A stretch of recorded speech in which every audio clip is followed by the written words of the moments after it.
Should I take my pension as a lump sum? Let's break it down on this episode of the Hawaii Retirement Show.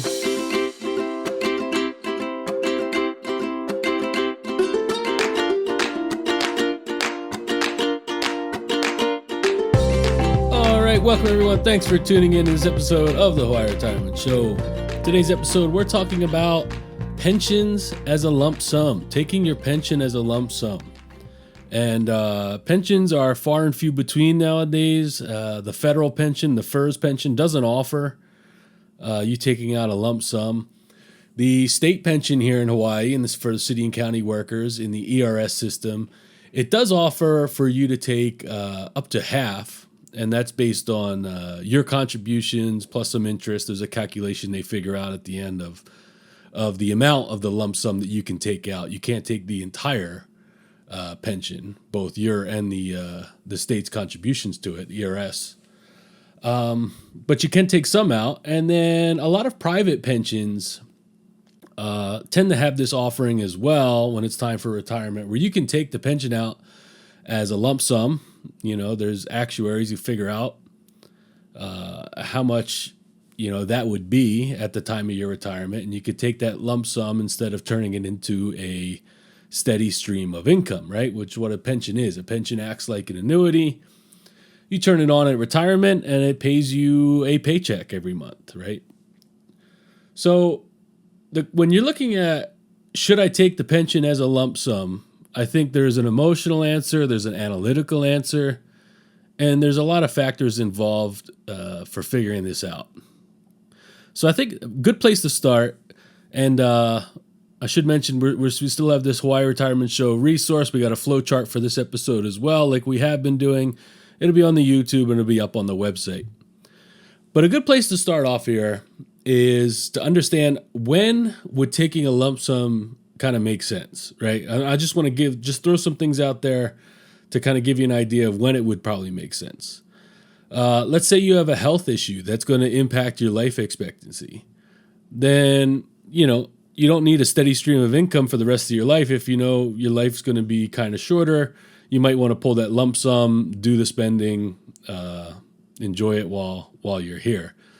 Same kind of holds true for Social Security, right? Claiming early. If you know you have health issues and you have a shortened life expectancy, then sure, that's a great reason to claim early. Another reason, maybe you don't trust the long-term financial health of your pension plan. Okay, so if the pension plan goes under because it can't be funded, it can't pay out, whatever it is, then you could potentially lose out on your pension benefits. Now, there are some government entities that would step in, kind of like the way the FDIC insures your bank accounts. There is some government entities that would step in and assist you there and maybe not make you completely whole, but help you get some of your benefit. But there is a chance, far and few between, but there is a chance that if it goes under, then your pension benefit could be affected. And I think it's worth noting this is also true with annuities from insurance companies and life insurance. They're guaranteed as long as that insurance company stays in business, right? If they go out of business, then there goes your annuity or your life insurance as well. So moving on, another instance in when the lump sum makes sense. If you have a lot of secure, steady, guaranteed income already, then maybe you don't need more, right? And what I mean by that is maybe you and your spouse have fairly sizable Social Security benefits. Maybe your other spouse has a pension from their employer. Maybe you've purchased an income annuity. And so you could say, well, we have all this steady income coming in. Maybe I want to take a lump sum for like liquidity reasons, or you want to invest it to have it grow, or whatever it might be, right? But you have the enough secure income already, and you want to do something else with that lump sum income. Okay, the next one is the aspect of inheritance, right? Because with a pension, it's typically just good for you and your spouse, right? There's survivor benefits. It's your pension, your lifetime, and then maybe if you elect a certain survivor option, then it can go to your spouse a certain amount. But it never really transfers on to your kids or your grandkids, right? There's no inheritance there. So some people might say, well, we have enough money through whatever means, and I do want to guarantee a little more of an inheritance to my children. And in that case, okay, maybe the lump sum here for the pension makes sense. A couple of instances when it wouldn't make sense is if you really need that guaranteed steady stream of income, right? I mean, it's just the opposite of the reasons for it. There's something to be said for guaranteed steady stream of income, also of which is typically for pensions is inflation adjusted. Now, I say inflation adjusted, meaning you get some sort of increase every year, but it doesn't always keep up with inflation per se. And I did an episode on this with the FERS and the state pension, just kind of outlining how you can lose purchasing power if there is, extended periods of high inflation, and towards the end of your pension, you will lose some purchasing power because it's just not going to keep up. But there is an inflation adjustment, so it helps you keep up relatively well with inflation throughout the years. The other reason why it wouldn't make sense is if you're really concerned about longevity risk, right? You work really hard, you save up in your TSP, your 457, 403B, your 401k, your IRAs, whatever they are, and then you have this big sum of money. For those who are fortunate enough to live into their 90s or even to 100, you can have quite a long retirement of having to make this lump sum last. Right? And there's going to be a lot of factors that happen over that period, including down markets, recessions. It's inevitable, right? But there's going to be up years as well. But if you want to alleviate some of that longevity risk of running out of money, then a guaranteed steady stream of income until you pass away is one way to do that, right? Because that's going to stay with you whether you live till 90 or 100 or 102, whatever it is, right? That money's going to keep coming in. So there's something to be said for that. Now, if you're married, there's a lot of other considerations because, like I said, there's the survivor options that play into all these decisions, and what you want to leave available to your spouse when you pass away, if they need secure income when you pass away. So there's a whole nother set of circumstances around survivor options.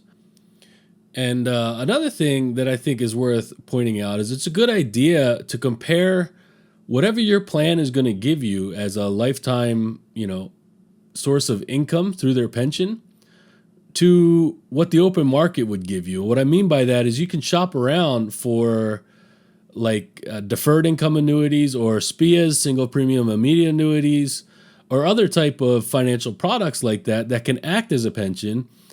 And there's a chance, depending on the interest rate environment and what's going on in that industry, that maybe you can get a better deal than what the pension plan is going to offer. Probably not always the case, but it's definitely something worth doing and checking in on to see if there's a better alternative out there in the open market. And so I think that it kind of sums up why you wouldn't and would. I wanted to say this as well, that you just don't want to discount the value of guaranteed steady streams of income in retirement. It's so valuable in the peace of mind that it provides, knowing you're just getting a paycheck every month. You can have this big lump sum of money, but you're going to be monitoring it. You're going to be investing it. You're going to be allocating it a certain way. You're going to be watching it through market dips, bull markets, bear markets, and depending on how comfortable you are in that situation, it might be uneasy for you. Whereas, taking the pension as a guaranteed steady stream of income can offer a lot of peace of mind. Now, I know there's a lot of people that might say, if you're really into this stuff and you're into, the spreadsheets and you got an engineering type of mind, you're going to say, well, if I take the lump sum and I plug it in here and I say it's going to compound at this rate over this many years, I can find my break even to where I'm going to make out by investing it, and I will do better long term. And I think, sure, from an analytical perspective, you could do that. What I would say that if you're going to try to take that approach and you're going to run those numbers, I would say don't use the best case scenario of market returns, and be really realistic with how aggressively are you going to invest this lump sum of money in your retirement to generate the returns you need to outpace what you would receive as an income annuity? Because it's one thing while you're working and you're in your 40s and 50s to be, a little more aggressive. Retirement is, on the horizon, but you're not in it. But once you stop working and all you have now is all you have, all you've accumulated through all your working years, are you going to really want to be super aggressive with those funds? And are you going to be able to stomach the ups and downs, knowing this is your money that you need to live off of, and make last and make use of for the rest of your life? So, like I said at the start, there's an analytical and emotional element to this decision. I don't want to say one's better than the other. It's all different on the pension plan, on the individual circumstances, and a lot of other economic factors. So that's pretty much it. Should I take my pension as a lump sum? If there's anything that you'd like me to talk about in particular on the show going forward, email it over to aloha@hawaiiretirementshow.com, and I'll catch everyone on the next one. The opinions and statements presented on this show are for general information only and are not intended to provide specific advice or recommendations. Never make any investment or financial decisions based on information offered on this show without first consulting your financial, legal, or tax advisor. All economic and performance information mentioned on the show is historical in nature and is not indicative of any future results. All indices mentioned on this show are unmanaged and cannot be invested in directly. All information is believed to be from reliable sources. However, we make no representation as to its completeness or accuracy. Lastly, all opinions expressed by Jason Cutitta and any guests on the show are solely their own opinions and do not reflect the opinions of or are endorsed by ToBA Financial. For Jason Cutitta, investment advisory services are offered through ToBA Financial LLC, a registered investment advisor offering advisory services in the state of Hawaii and in other jurisdictions where exempt from registration.